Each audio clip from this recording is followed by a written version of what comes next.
नमस्कार दोस्तों, मैं आपका दोस्त डॉक्टर आशीष। दोस्तों, इंडिया में आजकल बहुत ज़्यादा हार्ट अटैक आ रहे हैं। जवान लोगों को हार्ट अटैक आ रहे हैं। ऐसे लोगों को भी हार्ट अटैक आ रहे हैं जिनको कोई हार्ट की प्रॉब्लम भी नहीं थी। तो दोस्तों, इसके कारण क्या हैं, हम इसको कैसे समझ सकते हैं, हम पहले से ही कैसे पता लगा सकते हैं कि मुझको हार्ट अटैक आने वाला है या मैं सुरक्षित हूँ, आज हम इसी टॉपिक पर बात करेंगे। उसके साथ साथ आपको होम्योपैथी की 2 ऐसी दवाइयाँ बताऊंगा जिनको अगर आप लेना शुरू करते हो तो अगर आपके हार्ट में ब्लॉकेज आ गया है तो ये उसको रिमूव कर देती हैं। तो चलिए दोस्तों, इसको बहुत ही सरल शब्दों में समझ लेते हैं। वीडियो में आगे बढ़ने से पहले आपसे रिक्वेस्ट करूंगा कि अगर चैनल को अभी तक सब्सक्राइब नहीं किया है तो प्लीज आज इसे जरूर सब्सक्राइब कर लें और उसके साथ साथ वीडियो को लाइक भी जरूर करें। तो दोस्तों, आधुनिक समय में हमारे देश में 2 टेररिस्ट प्रवेश कर गए हैं जो आजकल लोगों को बहुत स्पीड से मार रहे हैं। पहले टेररिस्ट का नाम है कोलेस्ट्रॉल, दूसरे टेररिस्ट का नाम है ट्राइग्लिसराइड। ये दोनों टेररिस्ट मिलकर इंडिया में रोजाना 9000 लोगों की जान ले लेते हैं। दोस्तों, ये आंकड़ा बहुत ज्यादा बड़ा है। हमें तभी पता लगता है जब कोई सेलिब्रिटी मरता है या कोई नेता मरता है, लेकिन ये दोनों मिलके इंडिया में रोजाना 9000 लोगों की जान ले रहे हैं। तो ये कोलेस्ट्रॉल और ट्राइग्लिसराइड क्या होता है, इसे हम कैसे जान सकते हैं, कैसे समझ सकते हैं कि मेरा कोलेस्ट्रॉल बढ़ा हुआ है या नहीं है, कैसे इसको कम कर सकते हैं और कैसे हम अपनी जान बचा सकते हैं, इसे जानने के लिए वीडियो को अंत तक जरूर देखें। दोस्तों, अगर आप हार्ट अटैक से बचना चाहते हैं और आपकी उम्र 30+ हो गई है तो आपको टाइम पर अपना लिपिड प्रोफाइल टेस्ट अवश्य कराना चाहिए। अगर आपका कोलेस्ट्रॉल बढ़ा हुआ है, आपके ट्राइग्लिसराइड बढ़े हुए हैं और आप उनकी अनदेखी कर रहे हैं तो आपको 100% हार्ट में ब्लॉकेज होगा ही होगा।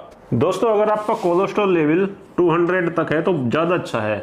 अगर 200 से लेके 239 तक है तो आप बॉर्डर लाइन पे हैं, क्योंकि 239 इसकी बॉर्डर लाइन है। इससे ऊपर अगर आपका कोलेस्ट्रॉल लेवल जाता है तो आप हाई रिस्क में चले जाते हैं। इसी तरह से ट्राइग्लिसराइड, अगर 150 तक आपका ट्राइग्लिसराइड है तो आप ठीक है, नॉर्मल है। लेकिन अगर आपका ट्राइग्लिसराइड 199 पे पहुंच जाता है तो ये बॉर्डर लाइन है, इससे आगे जाना हैवी रिस्क हो जाएगा। तो आपको चाहिए कि आप अपना कोलेस्ट्रॉल 200 के आसपास रखें, ट्राइग्लिसराइड 150 के आसपास रखें। कोलेस्ट्रॉल अगर 200 से 240 के बीच में रहता है तो भी नॉर्मल है, इससे आगे जाना हैवी रिस्क है। दोस्तों, तीसरी तरह का एक और फैटी एसिड हमारे खून में होता है जिसे HDL बोलते हैं।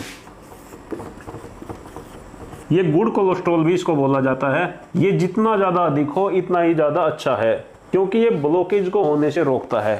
HDL का ये काम है कि अगर यहाँ पे आपको ब्लॉकेज हो गए हैं आर्टरी के अंदर तो HDL इन ब्लॉकेज को अपने साथ में रिमूव करके ले जाता है, यानी ब्लॉकेज को कम करने का काम HDL करता है। तो HDL की जो नॉर्मल रेंज है वो 60 तक होनी चाहिए।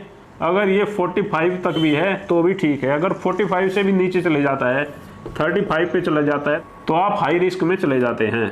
तो दोस्तों, इसलिए आप समय समय पर अपना लिपिड प्रोफाइल टेस्ट जरूर कराते रहें और देखते रहें कि मेरा ट्राइग्लिसराइड तो नहीं बढ़ा हुआ है, मेरा कोलेस्ट्रॉल तो नहीं बढ़ा हुआ है, मेरा HDL यानी गुड कोलेस्ट्रॉल कम तो नहीं हो गया है, इस पर नजर रखें। तो दोस्तों, कारण क्या है बढ़ने के? अगर आप एनिमल फूड ज़्यादा खाते हैं तो आपका कोलेस्ट्रॉल बढ़ेगा, 100% बढ़ेगा। एनिमल फूड यानी रेड मीट बहुत ज़्यादा कोलेस्ट्रॉल बढ़ाता है, दूध से भी कोलेस्ट्रॉल बढ़ता है, घी से भी कोलेस्ट्रॉल बढ़ता है। जितने भी ऐसे फूड हैं जो एनिमल से हमें प्राप्त होते हैं उन सभी से कोलेस्ट्रॉल बढ़ेगा। ट्राइग्लिसराइड किससे बढ़ेगा? जो वेजिटेबल से हमें फैट प्राप्त होता है, जैसे नट्स हो गए, सूखे मेवे हो गए, तेल हो गए। तो जितने भी ज़्यादा ड्राई फ्रूट्स हैं वो सभी ट्राइग्लिसराइड से भरपूर होते हैं। जितने भी ज़्यादा तेल हैं वो सभी में ट्राइग्लिसराइड होता है। दोस्तों, ट्राइग्लिसराइड भी एक अच्छा फैट है अगर हम उसको तोड़ रहे हैं, यानी कि हम शरीर से इतना परिश्रम कर रहे हैं, इतनी एक्सरसाइज कर रहे हैं, इतनी मेहनत कर रहे हैं कि हमारा शरीर ट्राइग्लिसराइड को तोड़कर ग्लूकोज में परिवर्तित कर रहा है और वो ग्लूकोज हमारे शरीर की एनर्जी में काम आ रही है। लेकिन अगर हम मेहनत बिल्कुल नहीं करते, तेल बहुत ज़्यादा खाते हैं, वसा बहुत ज़्यादा खाते हैं, तो ये ट्राइग्लिसराइड हमारी नसों में जाके जमा होता रहता है। तो रोजाना एक्सरसाइज जरूर करें, उससे ट्राइग्लिसराइड टूटकर ग्लूकोज में बदल जाते हैं। तो चलिए दोस्तों, आपको 2 होम्योपैथिक दवाई बता देता हूं जिनको अगर आप लेना शुरू करोगे तो 1 महीने में ही अगर आपको ब्लॉकेज आ गया है तो 25% ब्लॉकेज आपका रिमूव हो जाएगा। लेकिन दोस्तों, आपको इन होम्योपैथिक दवाइयों के साथ साथ एक्सरसाइज भी करनी है। अगर आपको 70% ब्लॉकेज है या 80% ब्लॉकेज है तो उस अवस्था में आपको बहुत तेज एक्सरसाइज नहीं करनी है। शुरुआत में थोड़ा थोड़ा शुरू करें, पैदल चलना शुरू करें। पैदल चलना हार्ट डिजीज के लिए बहुत ही उत्तम है। अगर पैदल चलने से आपकी श्वास फूलती है तो आप धीरे धीरे चलें, धीरे धीरे बढ़ाएं और इसे बढ़ाकर लगभग आधा घंटे तक जरूर रोजाना पैदल चलें। इसके साथ साथ आपको 2 होम्योपैथिक दवाई लेनी है। पहली दवाई का नाम है क्रेटेगस ऑक्सी, ये मदर टिंचर में लेना है। और दूसरी मेडिसिन है दोस्तों टर्मिनला अर्जुना। ये दोनों ही मेडिसिन आपको मदर टिंचर में लेनी है। आधा कप गुनगुना पानी लीजिए, उसमें 10 बूंदे क्रेटेगस की डालिए और 10 बूंदे आप अर्जुना की डालिए। तो ये दोनों ही दवाई हार्ट के लिए बहुत ही अमृत औषधि का काम करती हैं। अगर आपके हार्ट में ब्लॉकेज है या आपका कोलेस्ट्रॉल बढ़ा हुआ है या आपका ट्राइग्लिसराइड बढ़ा हुआ है तो ये दोनों दवाई 1 महीने के अंदर अंदर आपके कोलेस्ट्रॉल के लेवल को भी नॉर्मल लेके आएंगी, आपके ट्राइग्लिसराइड के लेवल को भी नॉर्मल लेके आएंगी। और अगर आप इनको 2 से 3 महीने तक कंटिन्यू रखते हैं तो ये आपके हार्ट में अगर ब्लॉकेज हो गया है तो उसको भी रिमूव कर देती हैं। तो दोस्तों अगर आप हार्ट अटैक से बचना चाहते हैं तो समय समय पर अपना लिपिड प्रोफाइल टेस्ट अवश्य ही कराएं। अगर कोलेस्ट्रॉल उसमें बढ़ा हुआ आता है तो सभी प्रकार के पशुओं से मिलने वाले प्रोडक्ट आपको बंद करने होंगे। अगर ट्राइग्लिसराइड बढ़ा हुआ आता है तो सभी प्रकार के वनस्पति तेल आपको बंद करने होंगे। और आज से ही दोस्तों पैदल चलना शुरू करें।